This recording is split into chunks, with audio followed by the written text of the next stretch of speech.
مسلمان بشری تقاضوں کی وجہ سے کئی دفعہ بہت ساری غلطیاں کر بیٹھتا ہے، بہت سارے گناہ ہم سے ہو جاتے ہیں، پھر اللہ فضل فرماتا ہے اور دلوں میں احساس پیدا ہوتا ہے اور اللہ تعالیٰ بندہ مومن کو توبہ کی توفیق عطا کرتا ہے۔ اب یہ کہ توبہ کسی شخص نے کی، اللہ کے حضور وہ رجوع لایا، اس نے ارادہ کیا کہ اب وہ اپنے مالک کا فرما بردار بن کر وقت گزارے گا، نافرمانیوں سے اللہ تبارک و تعالیٰ کی بارگاہ کی جتنی بھی اس سے نافرمانی ہوئی ہے اس سے وہ سچے دل سے تائب ہوگا، تو اس کے لیے وہ کیا کرے؟ توبہ کے بعد کیا شرائط ہیں اور کیا ضروریات ہیں جس کے بعد وہ سمجھے کہ اب میں اس رستے کا مسافر بن گیا ہوں جو رستہ اللہ کی رضا کا رستہ ہے، حضور علیہ الصلاۃ والسلام کی اتباع اور پیروی کا رستہ ہے، وہ رستہ ہے جو جہنم سے بچا کے جنت کی طرف لے کر کے جائے گا۔ تو قرآن مجید نے سورہ نساء کے اندر توبہ کرنے والوں کی بابت ارشاد فرمایا کہ توبہ کرنے کے بعد والی زندگی کیسی ہو، توبہ کی شرائط کیا ہیں، توبہ کن بنیادوں پر ہے۔ کیا خالی توبہ توبہ پکار لینے سے، شب برات کی رات رو لینے سے، شب قدر کی رات آنسو بہا لینے سے اور اللہ کی بارگاہ میں 2 نفل ادا کر لینے سے توبہ مکمل ہو گئی؟ تو قرآن مجید نے یہاں توبہ کا ذکر فرمایا، اگرچہ پیچھے جو آیات ہیں اس میں تذکرہ منافقین کا ہو رہا ہے کہ منافق جہنم کے سب سے نچلے طبقے میں ہوں گے، لیکن فرمایا اگر وہ توبہ کر لیں تو توبہ کے بعد کیا کریں؟ فرمایا الا الذین تابوا، مگر وہ لوگ جو توبہ کر لیں، واصلحوا، اور پھر سنور جائیں، پھر اپنے آپ کو درست کریں، پھر اپنی تربیت کریں، پھر اپنی اصلاح کریں۔ اور کیسے کریں؟ واعتصموا باللہ، اللہ کی رسی کو مضبوطی سے تھام لیں، اللہ کے ساتھ جڑ جائیں، رب رسول سے رشتہ مضبوط کر لیں۔ اور اس مضبوطی کا رنگ کیا ہوگا؟ فرمایا وَأَخْلَصُوا دِينَهُمْ لِلَّهِ، اپنا دین خالص اللہ کے لیے کر لیں، اس میں لوگوں کو دکھانے کا، اس میں دنیا داروں کو راضی کرنے کا، اس میں تصنع کا، بناوٹ کا کوئی شائبہ نہ ہو۔ وَأَخْلَصُوا، خالص کر لیں اپنا دین، کس کے لیے؟ للہ، اللہ کے لیے اپنا دین خالص کر لیں۔ یہ شرائط بتائی جا رہی ہیں، توبہ کے بعد کی زندگی بتائی جا رہی ہے۔ ایک توبہ کریں، پھر اپنی اصلاح کریں، اپنی تربیت کریں، اپنے اندر سے کمزوریاں دور کریں۔ واعتصموا باللہ، اللہ کی رسی کو مضبوطی سے تھام لیں۔ اور پھر ارشاد فرمایا کہ وَأَخْلَصُوا دِينَهُمْ لِلَّهِ، اپنا دین خالص کریں اللہ کے لیے۔ جو بھی کام کریں، تھوڑا کریں، زیادہ کریں، کم کریں، کثیر کریں، محض رضا الہی کے لیے کریں، اس میں یہ دنیا داری کا شائبہ نہ ہو۔ میں کیسے آپ کو عرض کروں کہ بہت سارے دینی کام بھی لوگ دنیا داری کے لیے کرتے ہیں، بہت ساری محفلیں مجالس بھی اپنا نام اونچا کرنے کے لیے ہوتی ہیں، بہت سارے کاموں سے مقصود یہ ہوتا ہے کہ چلو اس طرح نہیں تو اس طرح ہی میرا قد اونچا ہو جائے گا۔ وَأَخْلَصُوا دِينَهُمْ لِلَّهِ، خالص ہو جاؤ، خالص ہو جاؤ۔ نبی کریم صلی اللہ تعالی علیہ وسلم نے فرمایا تو مخلص ہو جا، تیرا تھوڑا عمل ہی تجھے کفایت کر جائے گا، تھوڑا عمل ہی زیادہ ہو جائے گا، اللہ تعالیٰ فضل کر دے گا، پر شرط یہ ہے کہ تو مخلص ہو، خالص ہو جا۔ فرمایا جب یہ چیزیں تیرے اندر پیدا ہو جائیں گی فَأُولَٰئِکَ مَعَ الْمُؤْمِنِينَ، تو پھر اللہ تعالیٰ انہیں مومنوں کے ساتھ شامل فرما لے۔ میں کہہ چکا ہوں بات تو پیچھے منافقین کی ہو رہی ہے، لیکن یہاں صوفیاء نے باریک نقطہ بیان کیا۔ فرمایا جب تو توبہ کرے گا، جب تو اپنی اصلاح کرے گا، جب تو اللہ کی رسی مضبوطی سے تھام لے گا، جب تو اپنا دین اللہ کے لیے خالص کر لے گا، پھر اللہ تجھے اپنے کامل بندوں میں شامل فرما لے، پھر تو کاملین میں آ جائے گا۔ مومن جو کامل ہوتے ہیں ان کی صفوں میں اللہ تجھے کھڑا کرے گا۔ وَسَوْفَ يُؤْتِ اللَّهُ الْمُؤْمِنِينَ أَجْرًا عَظِيمًا، اور فرمایا ان قریب اللہ مومنوں کو بڑا ہی اجر عطا فرمانے والا ہے۔ یہ جن بندوں میں تمہیں شامل کیا جائے گا ان قریب تم دیکھو گے اللہ انہیں بڑا اجر عطا کرنے والا ہے۔ اور جو اگلی آیت ہے نا، دل میں ہو دھڑکن، دل مردہ نہ ہو، ضمیر زندہ ہو، تو یہ جو اگلی آیت ہے نا قرآن مجید کی سورہ نساء کی اور 5ویں پارے کی آخری آیت، یہ عجیب اللہ کے انداز کریمانہ کا پتہ دیتی ہے۔ یہ بڑے انوکھے انداز میں بندہ مومن سے خطاب کرتی ہے، یہ بڑے انوکھے انداز سے کافر کو، منافق کو بھی سمجھاتی ہے۔ یہ کس طرح کھول کر ایک نیا رنگ قرآن مجید اپنے پڑھنے، سننے، سمجھنے والوں کے دلوں میں پیدا کرتا ہے۔ اللہ کریم نے ارشاد فرمایا ما یفعل اللہ بعذابکم، فرمایا اللہ تمہیں عذاب دے کے کیا کرے گا؟ اللہ تمہیں عذاب دے کے او ہو قربان جائیں، مالک چاہتا نہیں کہ اللہ تمہیں عذاب دے کے کیا کرے گا؟ ان شکرتم و آمنتم، اگر تم شکر ادا کرو اور ایمان لے آؤ، اگر تم شکر گزار بندے بن جاؤ، مومن بندے بن جاؤ، تو اللہ تمہیں عذاب دے کے کیا کرے گا؟ رب تمہیں عذاب دینا چاہتا نہیں ہے، وہ کرم کرنا چاہتا ہے، وہ عطائیں کرنا چاہتا ہے۔ دو ہی مطالبے ہیں، ایک یہ کہ اس کے شکر گزار بنو، اور ایک یہ کہ مومن کامل بنو۔ کامل ایمان ہو اور مزاج شکر والا ہو تو رب کہتا ہے اللہ تمہیں عذاب دے کے کیا کرے گا؟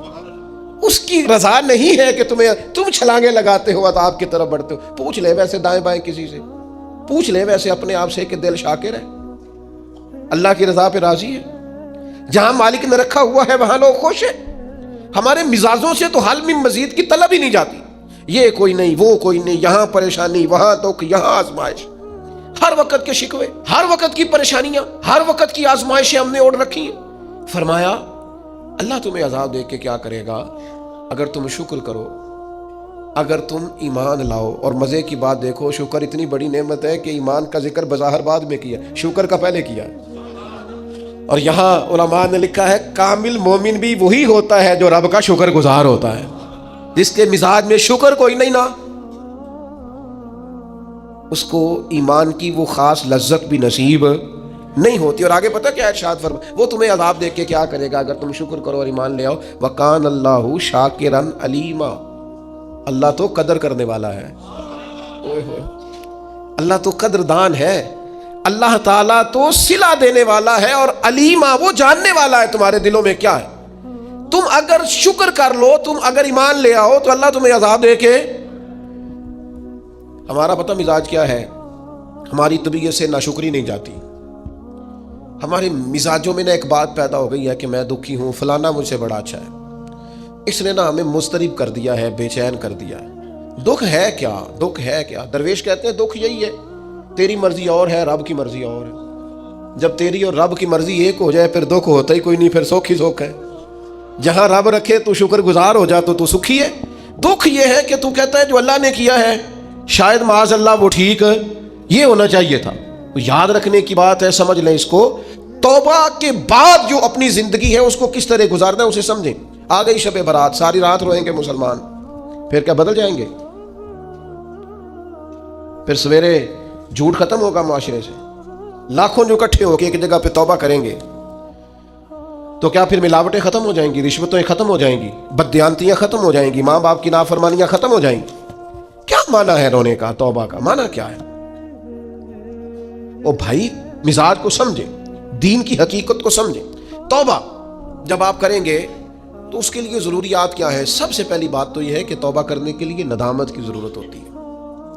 نبی اکرم صلی اللہ تعالیٰ علیہ وسلم نے ارشاد فرمایا، یہ احمد بن حنبل میں بھی حدیث ہے، مسند امام احمد بن حنبل میں، ابن ماجہ میں، دیگر کتب حدیث میں بھی محبوب نے فرمایا ندامت کا نام توبہ ہے، شرمندگی کا نام توبہ ہے، غلطی کر کے احساس ہو جانے کا نام۔ اور جن لوگوں میں احساس نہیں ان کی کوئی توبہ نہیں۔ مجھے یاد تو نہیں جی کبھی کسی کا دل دکھایا ہو، مجھے یاد تو نہیں کبھی کسی کا برا چاہا ہو، مجھے یاد تو نہیں کبھی کسی کا نقصان کیا ہو، پر میں اللہ کی بارگاہ میں توبہ کرتا ہوں۔ بھئی آپ پاک صاف اتنے ہیں تو توبہ کس بات کی؟ آپ میں جب ندامت ہی نہیں پیدا ہو رہی، آپ گناہ کو گناہ ہی تسلیم نہیں کر رہے، اپنی غلطی نہیں مان رہے، تو توبہ کاہے کی؟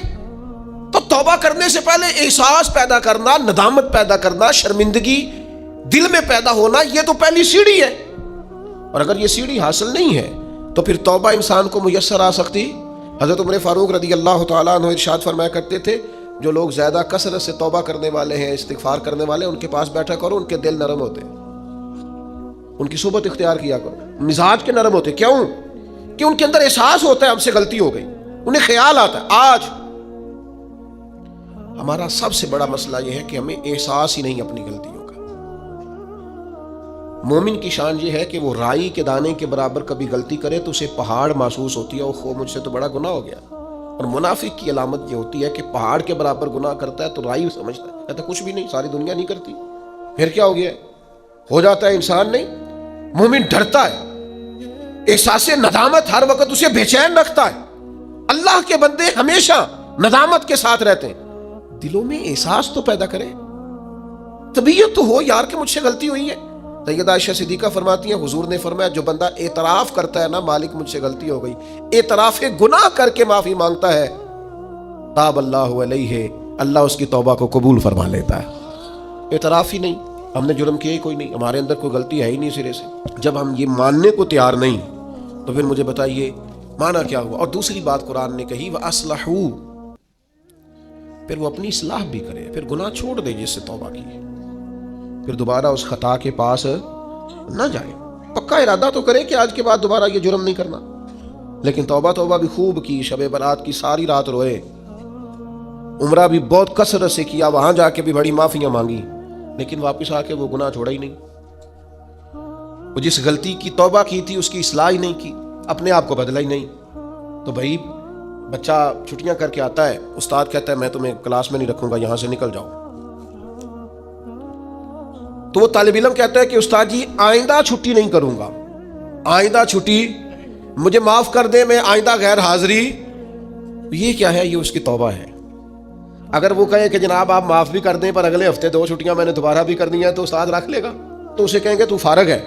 وہ یقین دلاتا ہے، پھر اپنی اماں سے سفارش کراتا ہے، فون کراتا ہے، ابا جی کا فون کراتا ہے، گھر سے وہ کسی سفارشی کو لاتا ہے، کہتا ہے جناب یہ مہربانی کریں، یہ میں ان کو ساتھ لایا ہوں، میں آئندہ چھٹی غلطی ہو گئی، بھول گیا تھا۔ وہ بار بار کہتا ہے جی آج کے بعد ہوا تو جو مرضی کر لیجئے گا، آج کے بعد اگر غلطی ہوئی تو پھر آپ جو مرضی فیصلہ کیجئے گا۔ یہ غلطی آئندہ نہ کرنے کا ارادہ توبہ ہے، لیکن ساری رات شب برات پہ رو کے سویرے ہی دکان کھولتے پہلا جھوٹ بول دینا اور کہنا میں توبہ کر کے آیا ہوں۔ حضرت ذوالنون مصری رحمت اللہ تعالیٰ علیہ فرماتے ہیں گناہ سے باز آئے بغیر توبہ کرنا جھوٹے لوگوں کا طریقہ ہے۔ یہ رب سے بھی جھوٹ بول کے آیا رات کو، اس کا پورا ارادہ نہیں تھا توبہ کا، اس لیے کہ گناہ چھوڑنے کا ارادہ ہی نہیں، باز آنے کا پروگرام ہی نہیں، اس کا استغفار، اس کی توبہ، یہ جملے تھے، یہ لفظ تھے، یہ زبان کی ادائیگی، قلب اور روح کے ساتھ اس نے توبہ نہیں کی۔ میرے بھائیوں وقت ہمیں میسر آ رہا ہے، ارادہ کریں نا خطائیں چھوڑنے کا۔ اب کتنی دیر تک بہت سارے حالات بدل گئے، عمریں بڑھ گئیں، بات آگے نکل گئی۔ امام غزالی فرماتے ہیں جس کی عمر 40 سال ہو گئی اور ابھی بھی وہ گناہ سے باز نہیں آیا، اس کا مطلب یہ ہے کہ وہ اپنے لیے جہنم کا فیصلہ کر چکا ہے معاذ اللہ۔ اس نے ارادہ کر لیا ہے کہ جانا ہی گویا دوزخ میں، اللہ کی نافرمانی پر کمر بستہ ہو گیا۔ تو دوسری شرط یہ ہے کہ ارادہ کیا جائے کہ میں آج کے بعد یہ والا عمل نہیں کروں گا۔ اور میں نے چھوٹے بچوں کو جو ابھی 15-18 سال کی عمر میں ہوتے ہیں، میں نے انہیں دیکھا ہے کہ وہ اساتذہ کو اور والدین کو کیسے مناتے ہیں، وہ اپنے بڑوں کو کیسے مناتے ہیں، وہ کیسے یقین دلاتے ہیں، کہتے ہیں آج کے بعد دوبارہ آپ مجھے یہ غلطی کرتے تو محسوس ہوتا ہے۔ پھر ان پر بڑے سخت ترین اساتذہ کو بھی رحم آتا ہے، کہتے ہیں یار کہہ تو رہا ہے، آخر بچہ ہے، چلو بھول گیا تھا، رکھ لو، خیال آ جاتا ہے۔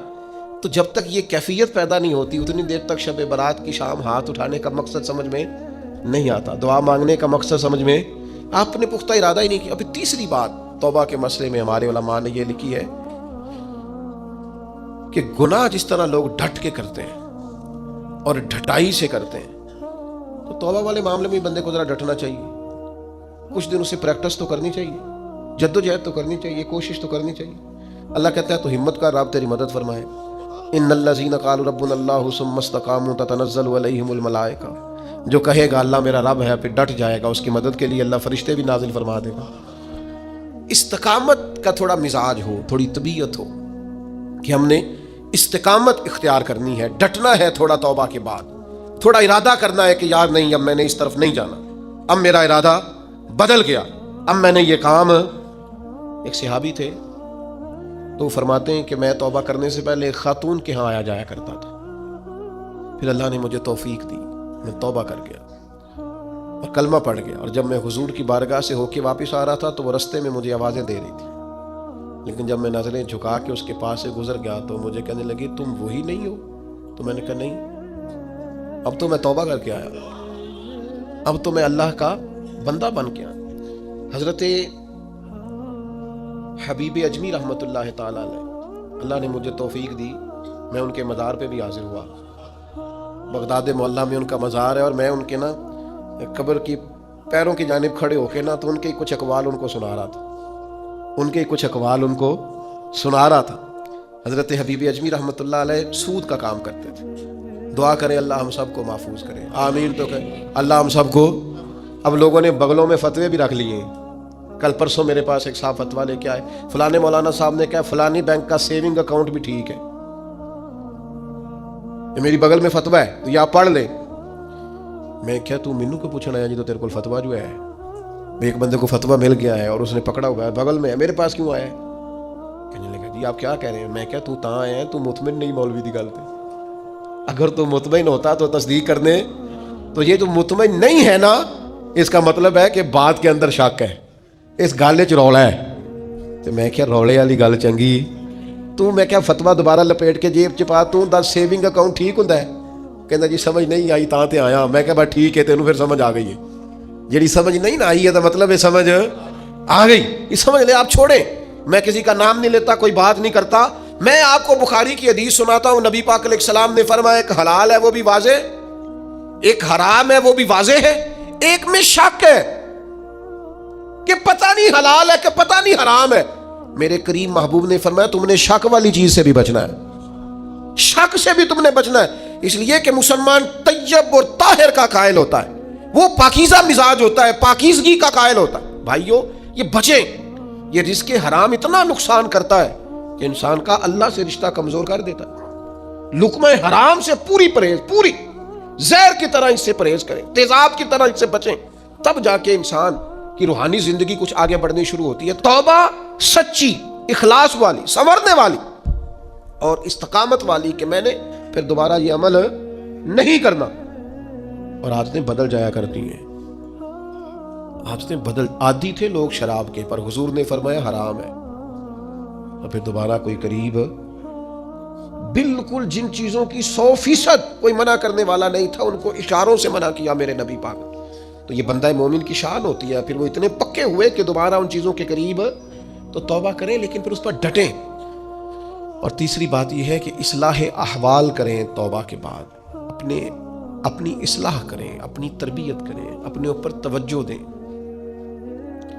ڈاکٹر 2 قسم کے چارٹ دیتے ہیں مریض کو، ایک یہ کہ یہ چیزیں نہیں کھانی، اور ایک یہ کہ یہ والی آپ نے کھانی، یہ آپ کے لیے، وہ کہتے ہیں تم نے تلی چیز نہیں کھانی، تم نے تیزابیت والی نہیں کھانی، آئلی چیزیں نہیں کھانی، اور سلاد ضرور کھانا ہے، پھل کا استعمال ضرور کرنا ہے۔ یہ کیوں بتاتے ہیں کہ اگر آپ کو ساری چیزیں چھوڑ دیں گے تو پھر جسم کے اندر طاقت موجود نہیں رہے گی، کچھ آپ کو وہ چھوڑنی ہے جو نقصان دیتی، لیکن وہ کھانی ہے جو جسم کو طاقت ور کر۔ اصلاح احوال کا معنی یہ کہ یہ گناہ چھوڑ دیں اور اس کے ساتھ یہ والی نیکیاں کریں، سویرے اٹھ کے نفل پڑھیں، دن میں قرآن مجید پڑھیں، استغفار پڑھیں، درود پاک پڑھیں، غریب کی مدد کریں، ماں باپ کی خدمت کریں، جو آپ کے ذمہ حقوق العباد ہے ان کو صحیح کر کے ادا کریں، اپنی زندگی کے اندر بہتر تبدیلیاں لائیں، اپنے آپ کو بدلیں۔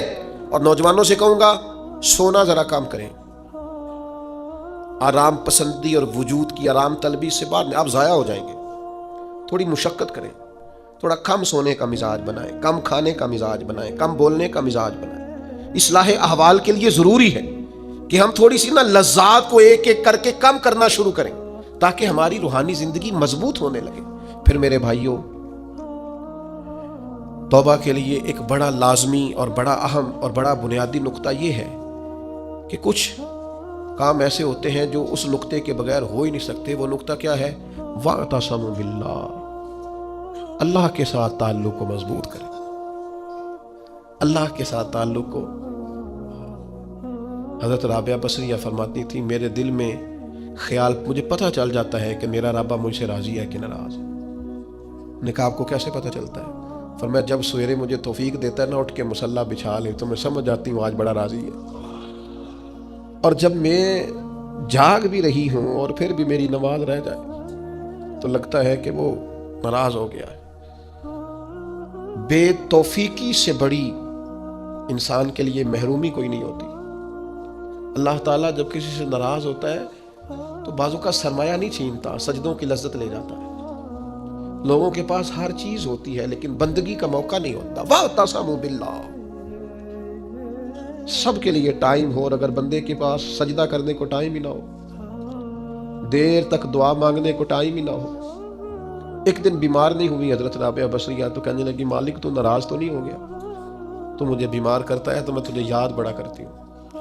میرا نفس کمزور پڑ جاتا ہے، گناہ کی طرف نہیں جاتا، میں ذرا بیمار رہتی ہوں تو ٹھیک رہتی، مہربانی کر تو میرے اوپر وہ سارا بوجھ ڈال جس سے میرا نفس کمزور رہے اور تیری بات واعتصموا باللہ. لمبی لمبی دعائیں مانگا کریں، دیر تک اپنے رب کے حضور حاضر رہا کریں. بندوں کو 10-15 منٹ بات سنائے تو وہ اکتانے لگ جاتے ہیں، وہ کہتے ہیں میں نے سن لیا ہے جو آپ نے کہا، مجھے سمجھ آ گئی، آپ بس کریں. آپ وہ قریب ہے، وہ کہتا ہے نہ تمہارے رب کو اونگ آتی ہے نہ نیند آتی. جس وقت بھی دعا مانگو وہ قبول کرتا ہے. اپنا تعلق اللہ رسول کے ساتھ مضبوط کریں. میں اپنے دوستوں سے اکثر کہتا ہوں ہر چیز کمزور ہو جائے، تمہارا مصلی نہیں کمزور ہونا چاہیے. یہ شعبان، یہ رمضان، یہ مصلی بچھانے کے مہینے ہیں. مصلی، مجھے اہل عرب کی عادت بڑی اچھی لگتی ہے کہ ان کی گاڑیوں میں بھی قرآن مجید موجود ہوتا ہے اور مصلی موجود ہوتا ہے. ہر جگہ نماز کا اہتمام، قرآن کا اہتمام، اس کو اپنی زندگی میں لاگو کریں. میری آپ سے اپیل رہے گی کہ خدا را اب ہم بس کریں، بڑی ہو گئی دنیا داری، اور یہ جو ہم نے چاروں جانب جال بچھایا ہوا ہے نا، اس کو بھی راضی رکھا ہوا ہے، اس کو بھی راضی رکھا ہوا ہے، اس سے بھی تعلق بنا ہوا ہے.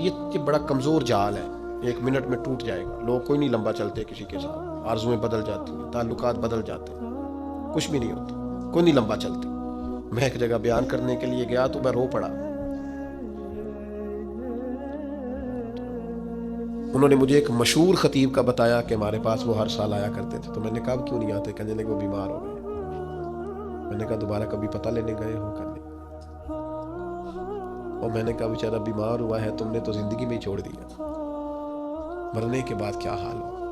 لوگوں کو تو اس شہرت سے اور اس واہ واہ سے دلچسپی ہوتی ہے، وہ چمکتے ہوئے آفتاب سے.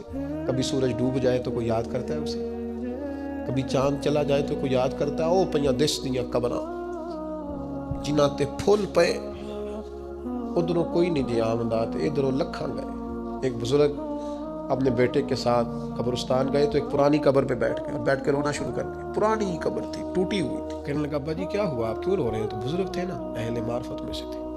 کہنے لگے پتر کچھ نہیں نا، تو 25 سال سے میں آ رہا ہوں، اس قبر پر میں نے کبھی مٹی ڈلی ہوئی نہیں دیکھی، اس پر کبھی کسی کو پھول ڈالتے نہیں دیکھا، کبھی نہیں دیکھا.